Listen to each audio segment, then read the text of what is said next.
आपण नाराज असल्याच्या चर्चा त्यासोबतच आज आपल्याला वैश्य समाज भेटून गेला. आर्य वैश्य समाज काय त्यांची भावना होता काय? नाही, मी नाराज नाही. आणि नाराज असण्याचं काय कारण आहे?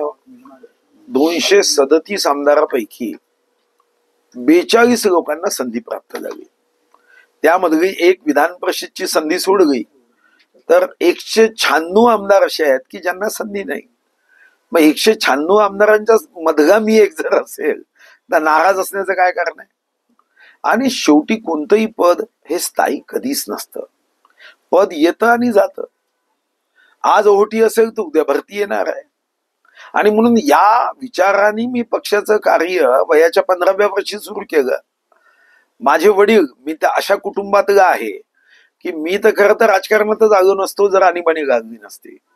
आणीबाणीमध्ये माझे वडील MBBS डॉक्टर, तेव्हा संघ स्वयंसेवक म्हणून त्यांना मिसाबंदी मध्ये एक देशासाठी काम करतात म्हणून जावं लागलं. आणि माझा रस्ता बदलला, अन्यथा मी राजकारणातच नसतो. आणि राजकारणात आलो तर पक्षाने मग इतकेदा संधी दिली. त्या संधीचं सोनं करण्याचा प्रयत्न मी नेहमी केला. माझ्या मतदारसंघामध्ये, माझ्या जिल्ह्यामध्ये जेवढी कामं मी केली त्याचं कौतुक देश करतोय. आज अयोध्येमध्ये प्रभू रामाचं मंदिर कधी मी स्वतः कारसेवेला गेलो होतो, माझ्या समोर तो ढाचा पडताना मी पाहिला. पण आज निश्चितपणे मला आनंद आहे की प्रभू रामाच्या मंदिराचा प्रत्येक दरवाजा मी माझ्या मतदारसंघाच्या टिकवून केला, याचा आनंद आहे.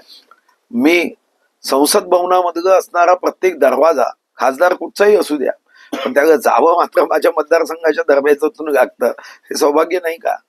छत्रपती शिवाजी महाराज हे तर आपल्या देशाचेच नव्हे तर जगातल्या शिवभक्ताचे आराध्य आहे. मी अफजल खानाच्या कबरीचं अतिक्रमण हटवू शकलो. मी 11,975 कोटीचा रेव्हेन्यू सरप्लस बजेट देऊ शकलो. मी 2,550 स्क्वेअर किलोमीटरनी ग्रीन कव्हर वाढवू शकलो. 104 स्क्वेअर किलोमीटरनी मँग्रोव्ह वाढवू शकलो. याचा आनंद तर निश्चित आहे ना. त्यामुळे पद गेलं आणि पदावर होतो आणि मी काहीच केलं नाही असं कधीच माझ्या मनामध्ये खंत राहणार नाही. मी मनापासून काम केलं. आणि आत्ताही माझ्याकडे पद नाही असं कसं म्हणता येईल? मी आमदार आहे.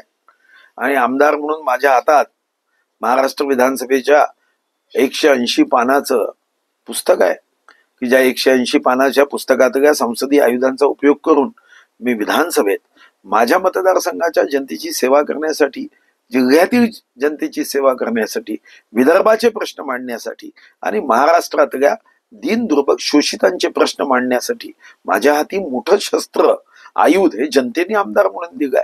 त्यामुळे मग नाराज व्हायचा काय प्रश्न आहे? चंद्रपुरातले अनेक कार्यकर्ते नागपूरसाठी येण्यास तयार झाले आहेत. आपल्याला मंत्रिपद मिळालं नाही, त्यासाठी काय सांगायला? नाही, असं आहे, प्रत्येकाच्या मनात प्रेम आहे. 1977 पासून मी पक्षाचं काम करतो. 15 वर्षाचा होतो तेव्हा तेव्हाचे जनता पार्टीचे उमेदवार स्वर्गीय विश्वेश्वरराव महाराज यांच्यासाठी नारेबाजी करत करत करत आज मी इथपर्यंत पोहोचलोय. मी प्रदेश अध्यक्ष म्हणून महाराष्ट्राच्या कानाकोपऱ्यात फिरलो. अनेक कार्यकर्ते प्रेम करतात, पक्षाचे कार्यकर्ते प्रेम करतात, विभिन्न संस्थेचे लोक प्रेम करतात. आता त्यांना जर स्वाभाविकपणे असं वाटत असेल तर ते आपली इच्छा व्यक्त करतात. फक्त त्यांनाही माझं आव्हान आहे की पक्ष आपली आई आहे. अशी कोणतीही कृती होता कामा नये की ज्यातून आपल्या पक्षाच्या संदर्भात सामान्य जनतेमध्ये गैरसमज निर्माण होईल. हे माझं आव्हान त्यांना मनापासून आहे. हा, आपलं मत मांडणं हे लोकशाहीमध्ये थांबू शकणार नाही, कारण कोण काय करतो याची माहिती अनेकदा मगन असते. आणि म्हणून मी हा प्रयत्न करतोय पार्टी ऑफिसमध्ये बसून की लोकांना, जे लोक भेटायची वेळ मागतात त्यांना मी भेटतोय. कालपासून महाराष्ट्राच्या कानाकोपऱ्यातून शेकडो लोक आलेत, भेटलेत. मी त्यांना एकच गोष्ट सांगितली की सेवा करत राहणं. आपण पक्ष म्हणून पावला पावलावर मनाविरुद्ध घडत असताना जो काम करतो तोच कार्यकर्ता आहे. वक्त आएगा, वक्त जाएगा, अपना काम करते रहना है. आणि म्हणून कुठं काही आपल्या उणीवा कमतरता असेल तर त्या बघू, पण आपण अशी कोणतीही कृती करू नये की ज्यातून पक्षाचं नुकसान. हा पक्ष हजारो कार्यकर्त्यांनी मोठा केला. अनेकांनी या पक्षामध्ये जो त्रास सहन केला तो आपण कधीही विचार करू शकत नाही. इतका त्रास सहन करून पक्ष मोठा घेतला. तेरा वैभव अमर रहे मा हम दिन चार राहणार आहे. मग अशा पक्षाला नुकसान होईल अशी कोणतीही कृती कार्यकर्त्यांनी मात्र करू नये. मुख्यमंत्र्यांसोबत आपलं चर्चा झाली होती का मंत्रिपदाबद्दल, काय सांगा?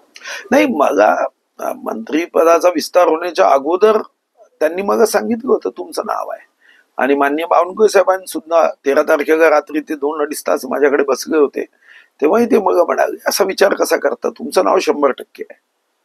फक्त 15 तारखेला काय झालं माहित नाही, कोणत्या पेनची शाई होती ते माहिती नाही. JP नड्डांना आपण भेटायला जाणार आहे काय? नहीं, त्यांनी मला फोन केला होता, ते म्हणाले की एक समय में मैं आपको 18 तारीख के बाद, अभी तो संसद का सत्र चल रहा है, उसके बाद मैं आपको यहाँ बुलाऊंगा, आपसे बात करूंगा, तर जेव्हा बोलवतील तेव्हा जाईल, काही अडचण नाही. आपल्याला पक्षात काही नवीन जबाबदाऱ्या दिल्या जाणार आहेत, काय नवीन महाराष्ट्राचे प्रदेश अध्यक्ष आपण होणार काय, कसं आहे? मला काहीच माहित नाही. माझा सध्या माझं कोरं पान आहे, त्या कोऱ्या पानावर पक्ष जे लिहेल ते होईल.